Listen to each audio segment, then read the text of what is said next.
नमस्ते प्यारे बच्चों, हम करने जा रहे हैं विभव मापी का प्रयोग। विभव मापी पर सामान्यतः दो प्रयोग तो सभी बोर्ड में करवाए जाते हैं। अभी हम उन्हीं दो प्रयोगों की बात करेंगे। पहला है, इसका उद्देश्य है विभव मापी के उपयोग द्वारा दिए गए दो प्राथमिक सेलों के विद्युत वाहक बलों की तुलना करना। तो इसमें जो उपकरण आपको दिए जाएंगे विभव मापी, जैसा कि आप देख सकते हो, ये जो लकड़ी का बोर्ड है जिस पर 10 मीटर लंबा तार जिग जैग फैशन में, जैसे अगर हम बोले यहाँ से तार शुरू हुआ तो ये 100 सेंटीमीटर लंबाई, फिर यहाँ से घूम कर जा रहा है, अगला 100 सेंटीमीटर, फिर यहाँ से घूम के आ रहा है। इस प्रकार से 10 तार हैं, यहाँ गिनती कर सकते हैं हम। तो ये है उपकरण विभव मापी। दूसरा जो हमें चाहिए वो चाहिए लैक्लांशिया सेल, जॉकी डैनियल सेल। तो वो दो सेल जिनके विद्युत वाहक बलों की तुलना करनी है, उसमें यह है लैक्लांशिया सेल। प्लास्टिक की बरनी है, कांच की होती तो फूटने का डर रहता है, तो आजकल प्लास्टिक के काम में लेते हैं। ये जिंक इलेक्ट्रोड है, जस्ते से बनी हुई, जो नेगेटिव इलेक्ट्रोड का काम करती है। और पॉजिटिव इलेक्ट्रोड है कार्बन रॉड, जो एक पोरस पॉट सरंध्र पात्र में फिट है, जिसमें ऊपर ये डामर लगाकर सील किया हुआ है इसको। ये धनात्मक इलेक्ट्रोड का काम करती है। अंदर जो इसमें भरा हुआ है MnO2 plus charcoal, manganese dioxide charcoal के साथ भरा हुआ है। आपको बता रहा था लैक्लांशिया सेल के बारे में, जिसमें धनात्मक इलेक्ट्रोड कार्बन की रॉड है। जैसे कि ड्राई सेल जो होता है, सूखा सेल, उसको फोड़ते हैं तो कार्बन की बत्ती अंदर से निकलती है। ऋणात्मक इलेक्ट्रोड जो है जिंक की इलेक्ट्रोड है। अंदर जो विलयन आप देख रहे हैं, ये अमोनियम क्लोराइड NH4Cl नौसादर का विलयन बनाया गया है। इस सेल का विद्युत वाहक बल लगभग 1.45 वोल्ट होता है। दूसरा सेल है डैनियल सेल। डैनियल सेल में भी नेगेटिव इलेक्ट्रोड जिंक की है, ऋणात्मक छड़, और धनात्मक इलेक्ट्रोड पॉजिटिव इलेक्ट्रोड ये खुद तांबे का डब्बा है, जिस पर हम इस तार को जोड़ेंगे या जोड़ते हैं। ये तांबे का डब्बा खुद पॉजिटिव इलेक्ट्रोड का काम करता है। पेंट के डब्बे जैसा डब्बा है, जिसमें ऊपर देखेंगे तो यहाँ पर खांचे हैं, जिनमें छेद भी नजर आ रहे होंगे आपको। यह है सरंध्र पात्र, पोरस पॉट। सरंध्र पात्र में एक विलयन भरा है सॉल्यूशन, वो है डाइल्यूट H2SO4 तनु सल्फ्यूरिक अम्ल। जबकि इस डब्बे के अंदर नीले रंग का, नीले थोथे का सॉल्यूशन भरा होता है, यानी कॉपर सल्फेट का विलयन इसमें भरा होता है। सामान्यतः उसे ऊपर तक भरते हैं और यहाँ ऊपर भर देते हैं हम कॉपर सल्फेट के क्रिस्टल, नीले थोथे के क्रिस्टल, जो कि उस विलयन के संपर्क में रहते हैं। तो जैसे जैसे विलयन में कॉपर सल्फेट की सांद्रता कम होती है, ये क्रिस्टल घुलकर सांद्रता को नियंत्रित करते हैं, मेंटेन करते हैं। तो इस सेल से एक कांस्टेंट EMF हमको मिलता है। इसका EMF होता है, विद्युत वाहक बल होता है लगभग 1.125 वोल्ट। फिर हमें चाहिए एक द्विमार्गी कुंजी, टू वे की, जिसमें आप देख सकते हो कि संपर्क इस प्रकार से बनेगा। बीच का जो तार है, बीच का जो स्क्रू है, वो जुड़ा हुआ है गैल्वेनोमीटर से, धारा मापी, जिसमें विक्षेप देख पाएंगे हम। और एक और जुड़ा हुआ है नेगेटिव ऑफ लैक्लांशिया सेल, इसकी ऋणात्मक छड़ जुड़ी हुई है लैक्लांशिया सेल की, और दूसरी ओर ऋणात्मक छड़ जुड़ी हुई है डैनियल सेल की। अगर मैं रॉड को इसमें डाल देता हूं तो अभिक्रिया प्रारंभ हो जाएगी, सेल काम करना शुरू कर देगा। फिर हमें चाहिए विसर्पी कुंजी, इस तार पर स्लाइड करने के लिए। जैसे विसर्पी कुंजी मीटर सेतु में भी हमने काम में ली थी, तार पर हम इसको स्लाइड कर सकते हैं। और पावर सोर्स यहाँ पर हम यूज कर रहे हैं ड्राई सेल, सूखा सेल, दो सेल हैं। धन सिरा जा रहा है बिंदु ए पर, ये बिंदु ए जहां पर सारे पॉजिटिव जुड़े, लैक्लांशे का पॉजिटिव ए पर, डैनियल का धन सिरा वो भी ए पर, और मेन सेल का रेड पॉजिटिव ये भी ए पर, जबकि इसका ऋण सिरा कुंजी के द्वारा धारा नियंत्रक की सहायता से हमने जोड़ा हुआ है बिंदु बी पर, ये हो गया बिंदु बी। तो ये विभव मापी का बिंदु ए और बिंदु बी। तो जो प्रयोग अभी हम करने जा रहे हैं उसमें जैसे कि आपने देखा, उद्देश्य क्या है, विभव मापी के उपयोग द्वारा दिए गए दो प्राथमिक सेलों के विद्युत वाहक बलों की तुलना करना।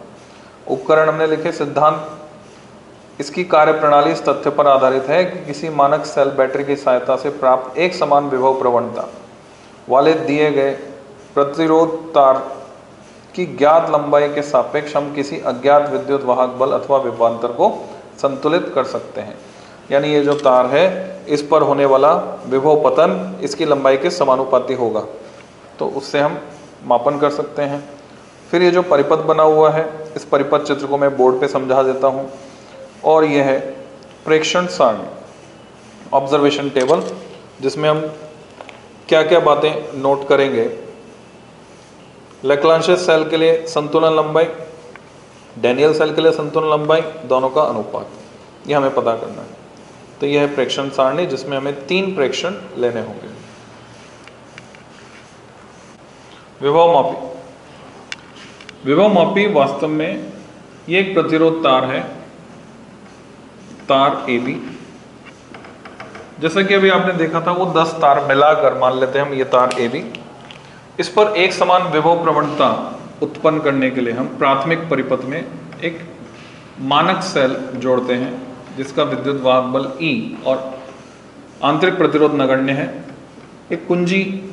और यदि धारा को नियंत्रित करना चाहते हैं तो हम जोड़ते हैं एक धारा नियंत्रक यानी रियोस्टेट, और इस प्रकार से ये प्राथमिक परिपथ पूर्ण होता है। इसका जो द्वितीयक परिपथ है, तुम्हें 2 सेल दिए जाते हैं जिनका विद्युत वाहक बल उसकी तुलना करनी है।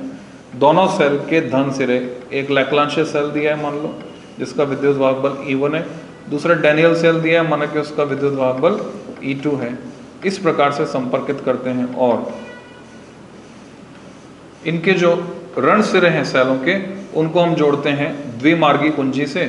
द्विमार्गी कुंजी के मध्य बिंदु से हम जोड़ते हैं धारा मापी को, गैल्वेनोमीटर को,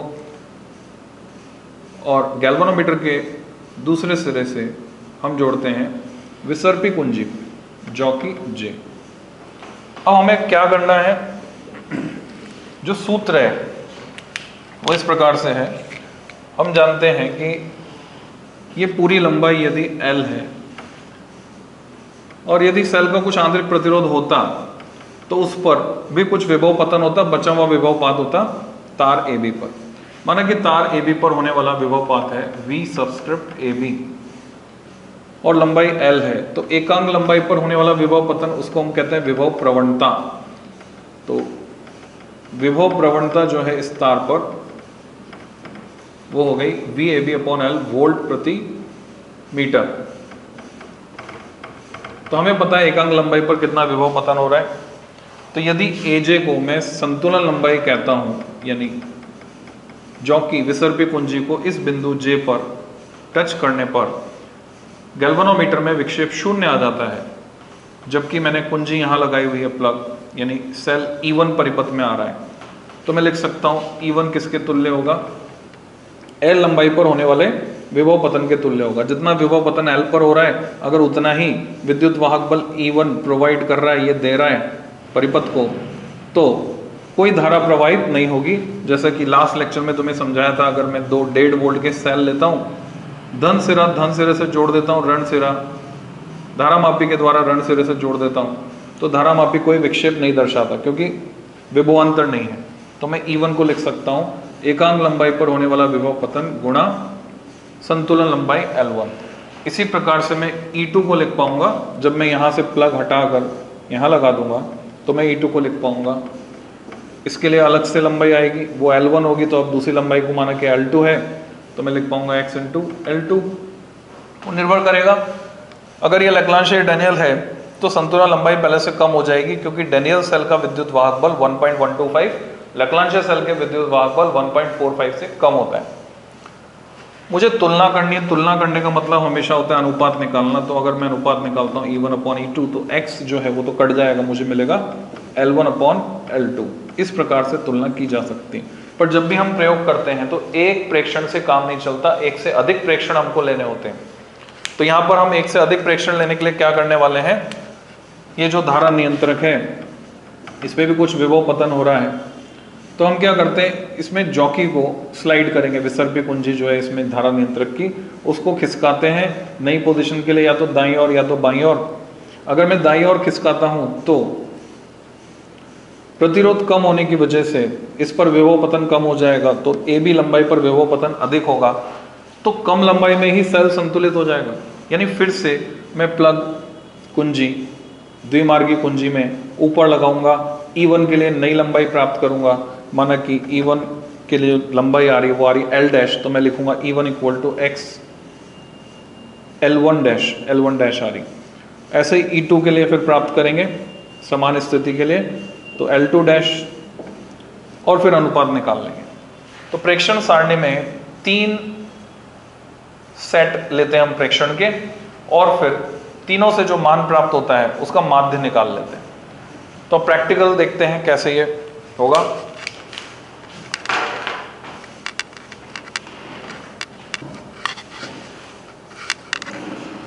ये सेटअप है हमारे पास, जैसा कि मैंने दिखाया था किस प्रकार से जुड़ा हुआ है।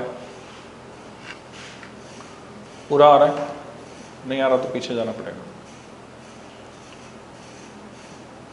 तो इस सेटअप में सबसे पहले मैं मुख्य परिपथ उसे चालू करता हूं। ये मैंने कुंजी लगाई, तो प्राइमरी सर्किट जो है यहां से बन रहा है, पॉजिटिव ए पर गया, नेगेटिव ऋण सिरा कुंजी से धारा नियंत्रक में से होता हुआ बी पर गया। इससे इस पूरे तार में धारा प्रवाहित हो जाएगी। यहां से धारा जा रही है इधर धारा नियंत्रक में, या ये बोले यहाँ से चली पॉजिटिव से, इसमें गई, पूरे तार में प्रवाहित होकर यहाँ गई नीचे, और नीचे से यहाँ ऊपर आई। धारा नियंत्रक में तार होता है, एक सिरा इधर है, दूसरा सिरा इधर है। फिर ये स्लाइडिंग जॉकी ऊपर विसर्पी कुंजी। तो अगर ये इस सिरे पर है, इसका मतलब इसमें प्रतिरोध 0 लगाया हमने अभी, और अगर इस सिरे पर ले आऊंगा इसको खिसकाकर, तो प्रतिरोध अधिकतम हो जाएगा, बीच में रखूंगा तो मीन यानी उसका आधा रहेगा प्रतिरोध। तो मैंने अभी प्रतिरोध 0 कर रखा है, जिससे इस पर अधिकतम विभव पतन हो रहा है। और अब मैं लैग्रांज सेल को परिपथ में लेता हूं। मैंने द्विमार्गी कुंजी में यहाँ इस गैप में कुंजी को लगाया, और गैल्वेनोमीटर से जुड़ी हुई जॉकी विसर्पी कुंजी को, गैल्वेनोमीटर में विक्षेप आप देख सकते हो, मैंने टच किया कहाँ पर, बिंदु ए पर, विक्षेप एक तरफ आ रहा है। और यदि मैं टच करता हूँ बिंदु बी पर, विक्षेप दूसरी ओर। अगर इस प्रकार से आ रहा है विक्षेप, दिख पा रहा है, अगर इस प्रकार से विक्षेप आ रहा है, इसका अर्थ परिपथ सही काम कर रहा है। यानी बीच में कहीं ऐसा कोई बिंदु होगा जहाँ पर विक्षेप 0 हो जाएगा, और वही 0 विक्षेप का बिंदु हमें प्राप्त करना है। और फिर उस बिंदु की लंबाई बिंदु ए से निकालनी है कितनी, उसी को बोलेंगे संतुलन लंबाई। तो अब मैं क्या करता हूँ, तरीका ये है बच्चों, जैसे मैं टच कर रहा हूँ फुल स्केल डिफ्लेक्शन दिखा रहा है, पूर्ण स्केल विक्षेप आ रहा है। अगर लगातार इसी स्थिति में रखूंगा तो इसकी कुंडली के जलने का खतरा है, अधिक धारा प्रवाहित होने से कुंडली जल सकती है। तो क्या करते हैं हम, टच करते ही हटा देते हैं। स्कूल की प्रयोगशाला में तुमसे कहते हैं कि इस धारा मापी के साथ एक बड़ा प्रतिरोध बॉक्स लगाओ और उसमें उच्च मान का प्रतिरोध 10,000 ओम या 5,000 ओम निकाल दो। उससे क्या होगा, इसमें ज़्यादा धारा प्रवाहित नहीं हो पाएगी, परंतु इसकी जो संवेदनशीलता है वो कम हो जाएगी, सेंसिटिविटी कम हो जाएगी। वास्तव में तो जब ये सुई हिलेगी तो जरा सी हिलेगी, थोड़ा सा दाईं ओर या थोड़ा सा बाईं ओर, बहुत ज़्यादा विक्षेप इसमें दिखाई नहीं देगा। तो हमें क्या करना है, अभी टच करते अगर हम हटा लेते हैं तो उस श्रेणी क्रम में लगाए गए उच्च प्रतिरोध की आवश्यकता हमको नहीं है। तो मैंने गैल्वेनोमीटर से जुड़ी हुई विसर्पी कुंजी को तार के मध्य में, पहले तार के मध्य में टच किया, विक्षेप तुम्हारे सापेक्ष दाईं ओर, दूसरे तार के मध्य में दाईं ओर, तीसरे तार के मध्य में दाईं ओर, चौथे तार में भी दाईं ओर, पांचवें में, छठे में। विक्षेप की दिशा बदल गई पांचवें से छठे में। मुझे शून्य विक्षेप प्राप्त करना है, तो मुझे इस तरफ ले जाना पड़ेगा, इस तरह से विसर्पी कुंजी को, कि विक्षेप जो है शून्य आ जाए। तो जो इसकी नाइफ एज है, किनारा, तीखा किनारा, इसको मैं सरकाता हूं इस तरह से। यहां मैं देख रहा हूं इस बिंदु पर विक्षेप गैल्वेनोमीटर में शून्य आ रहा है, दिख रहा है। तो अब मुझे इस बिंदु तक की लंबाई, तार की लंबाई ए बिंदु से ज्ञात करनी है। उसका तरीका कॉमन सेंस लगाना है बच्चों, सामान्य बुद्धि, सहज बुद्धि का प्रयोग करना है। एक तार 100 सेंटीमीटर, दो तार 200, तीन तार 300, चार तार 400, पांच तार 500। पांच तार पूरे पूरे हो गए 500 सेंटीमीटर। फिर मुझे इस बिंदु तक आना है और ये तार इस सिरे से आ रहा है, इधर से आ रहा है, तो मुझे इतने तार की लंबाई चाहिए। यहां स्केल पर इस बिंदु के सामने 54 भी लिखा हुआ है और 46 भी लिखा हुआ है। तो तुम अंदाजा लगा सकते हो कि मैं आधे से उधर हूं, तो 46 लेना उपयुक्त होगा या 54 लेना उपयुक्त होगा, क्योंकि मुझे लंबाई चाहिए यहां से यहां तक की, जो 46 सेंटीमीटर है, क्योंकि इधर से स्केल 0 से शुरू हो रहा है, उसमें 46 दिखा रहा, 46, इधर वाली लंबाई 54 है। तो मैं कहूंगा संतुलन लंबाई हुई 546 सेंटीमीटर, 546। तो मुझे L1 मिल गया। उस L1 को मैं इस सारणी में भरूंगा। लैक्लांशियस सेल के लिए संतुलन लंबाई, पहला पाठ्यांक 546। फिर अगले पाठ्यांक के लिए हम डैनियल सेल को परिपथ में लाएंगे, यानी द्विमार्गी कुंजी को मैं यहां से निकालूंगा लैक्लांशियस सेल से और इसे लगा दूंगा डैनियल सेल में।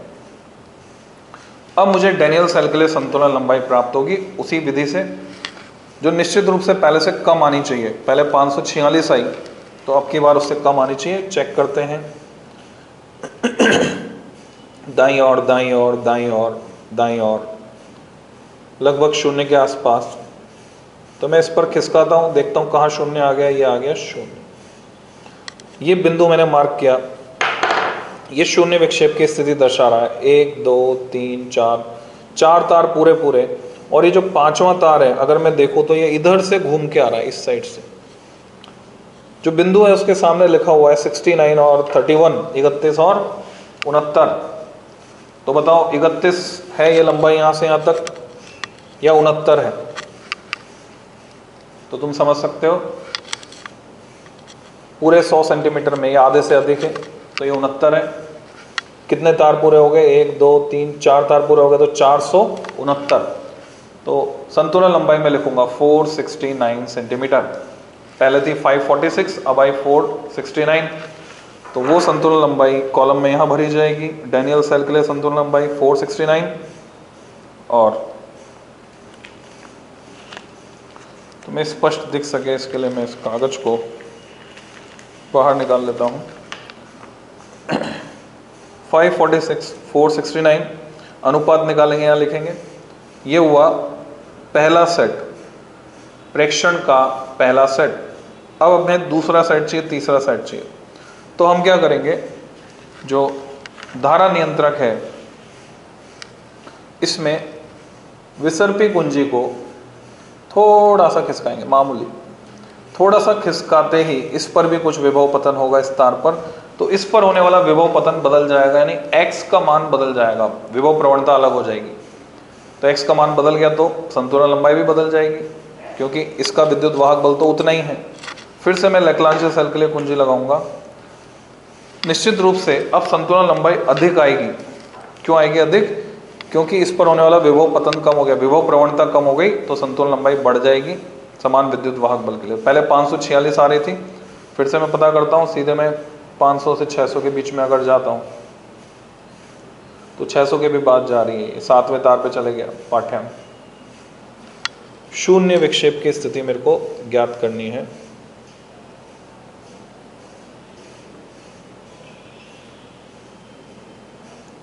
तो मुझे जो है शून्य विक्षेप मिलता है यहाँ पर, इस बिंदु पर। तो यहाँ तक की लंबाई अगर मैं निकालता हूँ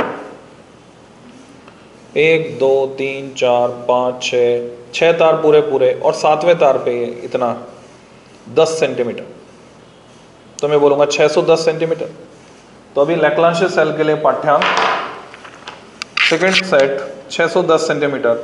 फिर इसको मैं डैनियल सेल के लिए पता करूंगा, यहाँ से हटाकर डैनियल सेल के लिए लगाऊंगा और वही प्रक्रिया वापस दोहराऊंगा।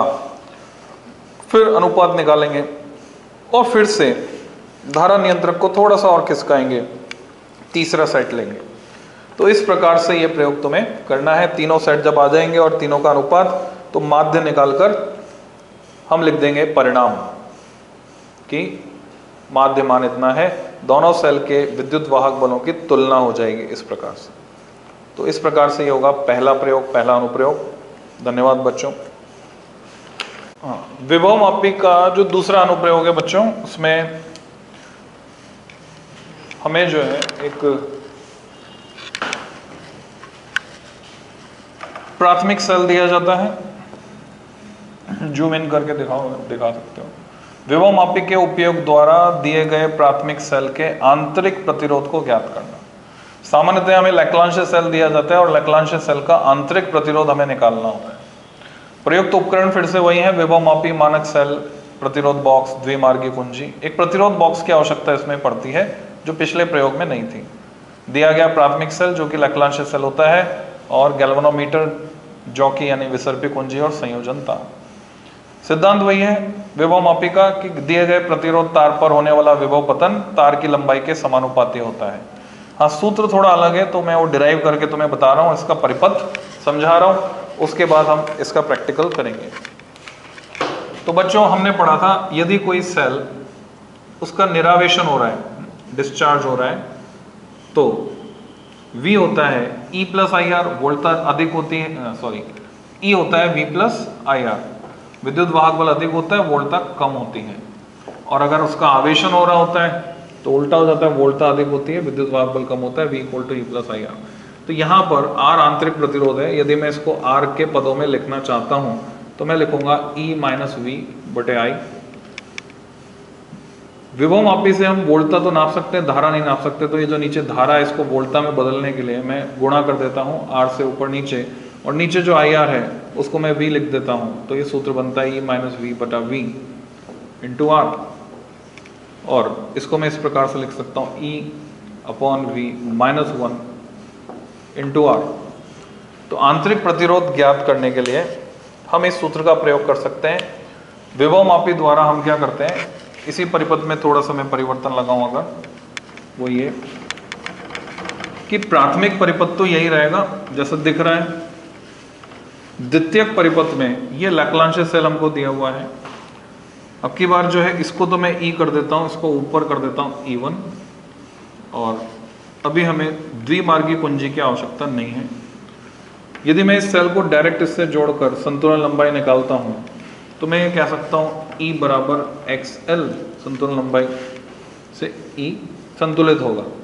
हमने पढ़ा है जब तक सेल खुले परिपथ में होता है, उसे कोई धारा प्रवाहित नहीं होती, तब तक उसका विद्युत वाहक बल उसकी टर्मिनल वोल्टता के तुल्य होता है। परंतु यही सेल अगर धारा प्रवाहित कराए तब इसका आंतरिक प्रतिरोध जो है वो परिपथ में आएगा, अन्यथा इसका आंतरिक प्रतिरोध परिपथ में नहीं आएगा, क्योंकि धारा ही प्रवाहित नहीं होगी। धारा प्रवाहित होगी तभी पता चलेगा आंतरिक प्रतिरोध का। तो हम क्या करते हैं, इसके साथ एक प्रतिरोध बॉक्स लगा देते हैं, रेजिस्टेंस बॉक्स, और एक कुंजी K डैश, और यहीं जोड़ देते हैं। अगर मैं K डैश खुली रखता हूं तो विद्युत वाहक बल E वो बैलेंस होगा, वो संतुलित होगा संतुलन लंबाई L पर। परंतु यदि मैं प्रतिरोध बॉक्स में कोई R प्रतिरोध लगाकर K डैश को बंद कर देता हूं तो इस सेल की मजबूरी है इसको इस छोटे परिपथ में धारा प्रवाहित करानी ही पड़ेगी प्रतिरोध R में। जब ये प्रतिरोध R में धारा प्रवाहित कराएगा तो इसकी जो टर्मिनल वोल्टता है वो अब E नहीं रहेगी, E से घटकर रह जाएगी V। जैसा मैं तुम्हें बताया था, अगर ये टॉर्च है, प्रीवियस लेक्चर्स में बताया था, ये अगर टॉर्च है, मैंने इसके दो सेलों से दो तार निकालकर वोल्ट मीटर से जोड़ रखे हैं और वोल्ट मीटर रीडिंग दे रहा है 3.2 वोल्ट। जैसे मैं बटन दबाता हूँ बल्ब जलता है, इसकी रीडिंग वोल्ट मीटर की घटकर हो जाती है 2.7, 3.2 हो गया विद्युत वाहक बल और 2.7 हो गया वोल्टता। तो ये ईएमएफ कम हो जाएगा, तो निश्चित रूप से ये संतुलन लंबाई भी अब हमें कम चाहिए होगी। अगर मैं कुंजी के डैश को क्लोज कर देता हूँ तो वो जो संतुलन लंबाई आएगी वो v के सापेक्ष आएगी। माना कि वो l डैश है तो मैं v को लिखूंगा xl डैश। तो मेरे पास E और v दोनों का मान उपलब्ध है, जबकि मैंने यहाँ पर प्रतिरोध R लगाया है। तो ये जो सूत्र है वो बन जाएगा E के स्थान पर xl, v के स्थान पर xl डैश -1 इंटू R। तो आंतरिक प्रतिरोध ज्ञात किया जा सकता है सूत्र से, x ऊपर नीचे कट गया तो R हो गया, बहुत ही महत्वपूर्ण फॉर्मूला है L/L डैश -1 इंटू R। तो ये प्रयोग में कैसे करेंगे वो देखना है, और प्रयोगों में हमें एक से अधिक प्रेक्षण चाहिए होते हैं। तो एक से अधिक प्रेक्षण जो हमें चाहिए तो एक प्रेक्षण मिलेगा, अगले प्रेक्षण के लिए हम क्या करेंगे, यहाँ पर मान बदलेंगे प्रतिरोध बॉक्स में। अभी मान लो R1 लगाया तो L1 डैश मिला, फिर R2 लगाएंगे L2 डैश मिलेगा, R3 लगाएंगे L3 डैश मिलेगा। L हर स्थिति में समान रहेगा क्योंकि विद्युत वाहक बल पे कोई फर्क नहीं पड़ने वाला। जब तक K डैश खुली रखेंगे कुंजी तब तक विद्युत वाहक बल उतना ही रहेगा, तो वो तो L ही रहेगा हर बार।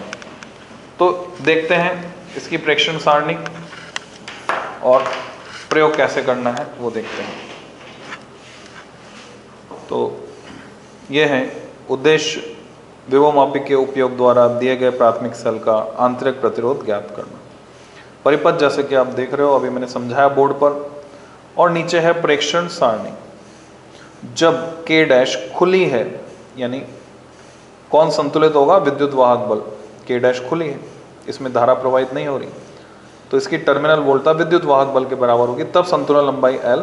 इस कॉलम में पूरे टाइम रीडिंग सेम रहेगी, कोई परिवर्तन नहीं आएगा। फिर जब प्रतिरोध बॉक्स में प्रतिरोध लगाया हमने, मान लो 2 ओम 3 ओम, पर सामान्यतः हम क्या है अधिक प्रतिरोध लगाते हैं, जैसे 50 ओम 60 ओम या 50-50 ओम के पदों में बढ़ाते हैं, 50 ओम 100 ओम 150 ओम ऐसे प्रतिरोध बढ़ाते हैं, और फिर गणना करते हैं K डैश को बंद करके नई संतुलन लंबाई जो वोल्टता के सापेक्ष होगी उसको यहाँ बढ़ते जाएंगे, आंतरिक प्रतिरोध सूत्र में लगाकर निकाल लेंगे। पर यहाँ माध्य मान नहीं निकालना होता, क्योंकि आंतरिक प्रतिरोध जैसा कि थ्योरी में तुम्हें पढ़ाया बहुत सारे घटकों पर निर्भर करता है। ये 2 इलेक्ट्रोड हैं, नेगेटिव और पॉजिटिव, इनके बीच की दूरी कम हो गई तो आयन को कम दूरी चलनी पड़ेगी, तो आंतरिक प्रतिरोध कम हो जाएगा। दूरी बढ़ गई तो बढ़ जाएगा। अगर मैंने ज़्यादा सॉल्यूशन भर दिया इसमें विद्युत अपघट्य तो आंतरिक प्रतिरोध कम हो जाएगा। तापमान बढ़ा देंगे तो आंतरिक प्रतिरोध कम हो जाएगा। तो बहुत सारे घटक हैं जिन पर निर्भर करता है, इसलिए किसी बैटरी के लिए आंतरिक प्रतिरोध का कुछ निश्चित मान नहीं होता। तो हमें क्या करना होता है, हम माध्य नहीं निकालते। यहाँ पर माध्य निकालने के स्थान पर हम क्या करते हैं, रेंज बताते हैं, परिसर कि आंतरिक प्रतिरोध यहाँ से यहाँ तक बदल रहा है। अब प्रैक्टिकल कैसे करना है वो देखो। जैसे पिछला प्रैक्टिकल था, प्राथमिक परिपथ वो का वही है, प्राथमिक परिपथ में कोई बदलाव नहीं है, धन सिरे से ये जा रहा है A पर, और सेल का धन भी जुड़ा हुआ है A पर। ऋण सिरा जा रहा है कुंजी के द्वारा धारा नियंत्रक पर, मैंने कुंजी लगा दी, परिपथ पूर्ण हुआ। अगर मैं धारा नियंत्रक की जॉकी को कर देता हूं कहां पर, इस सिरे पर, तो अधिकतम धारा प्रवाहित हो रही है और इस पर एक समान विभव पतन होगा, विभव प्रवणता मेंटेन हो जाएगी। गैल्वेनोमीटर लिया मैंने, अभी तुम देख रहे हो ऋण सिरे से जुड़ा हुआ गैल्वेनोमीटर, और ये है कुंजी K डैश जिसको मैंने अभी खुला रखा है। तो यदि मैं अभी संतुलन लंबाई प्राप्त करता हूं तो संतुलन लंबाई जो मुझे मिलने वाली है, पहले मैं सुनिश्चित कर लेता हूं, बिंदु A पर मैंने टच किया, डिफ्लेक्शन जो विक्षेप आ रहा है दाईं ओर, B पर टच किया बाईं ओर। संतुलन लंबाई निकालता हूं मैं,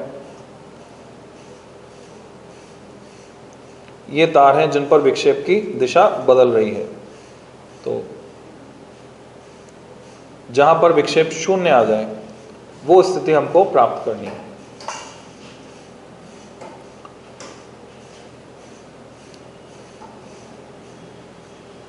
शून्य विक्षेप की स्थिति देखते हैं। यहां पर विक्षेप शून्य आ रहा है, तो ये संतुलन लंबाई है विद्युत वाहक बल E के लिए। 1 2 3 और 4 तार पूरे पूरे 400 सेंटीमीटर, और ये तार इधर से आ रहा है इस सिरे से, तो ये 20 सेंटीमीटर का मार्क दिख रहा है, तो 420। तो मैं संतुलन लंबाई लिख सकता हूँ L 420, जो पूरे टाइम समान रहेगी, यानी इस पूरे कॉलम में मुझे लिखना होगा 420। इसके बाद हम कुंजी K डैश को बंद करेंगे। कुंजी K डैश को बंद किया। कुंजी ऐसी होनी चाहिए जिससे संपर्क पूरा हो जाए। यदि मोटे पतले की जरूरत पड़ रही है तो बदल के देख लें कुंजी को। संपर्क ठीक से होना चाहिए। ये प्रतिरोध बॉक्स है मेरे पास, तो इसमें कुंजी यही वाली सही लग रही है। अब प्रतिरोध बॉक्स में मैंने 100 ओम का प्रतिरोध लगा दिया, बाकी सबको चेक किया, टाइट होने चाहिए। देख लेते हैं, बिना जानकारी के प्रतिरोध नहीं लगना चाहिए। ये प्रतिरोध बॉक्स जिसमें अलग अलग मान के प्रतिरोध हम लगा सकते हैं। यहाँ 100 लिखा है जो मैंने प्लग निकाला, और अब मैं पुनः संतुलन लंबाई प्राप्त करता हूँ जो वोल्टा V के सापेक्ष आएगी, जो पिछले बार की तुलना में कम आएगी, या यूँ बोले काफ़ी कम आएगी। तो शून्य विक्षेप की स्थिति यहाँ मुझे मिल रही है तीसरे तार पर। तो 200 सेंटीमीटर, और तीसरा तार जो है ये उधर से आ रहा है, और इसके सामने 73 लिखा हुआ है, तो 273। 27 भी लिखा है, 27 तो होगा नहीं क्योंकि इधर से मुझे नापना है, लंबी दूरी है। 273 सेंटीमीटर। तो 273 सेंटीमीटर इसको मैं भरूंगा L डैश में, जबकि K डैश बंद है, और प्रतिरोध बॉक्स में प्रतिरोध लगाया 100 ओम, और फिर यहाँ से स्मॉल r का मान निकाल लूंगा, यानी आंतरिक प्रतिरोध। फिर अगले प्रेक्षण के लिए हम क्या करेंगे, 100 की जगह इसको कर देंगे 150।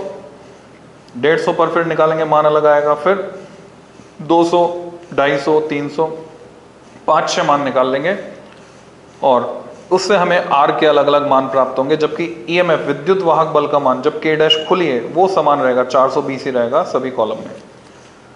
तो अंततः परिणाम हमें लिखना होगा कि आंतरिक प्रतिरोध बाह्य प्रतिरोध को 100 ओम से 400 ओम के बीच 50-50 ओम के पदों में बदलने पर कहाँ से कहाँ तक बदलता है। मान लो ये बदलता है 25 ओम से 50 ओम के बीच, तो हम लिख देंगे 25 ओम से 50 ओम के बीच बदलता है। तो इस प्रकार बच्चों तुम्हें प्रयोग करना है। धन्यवाद।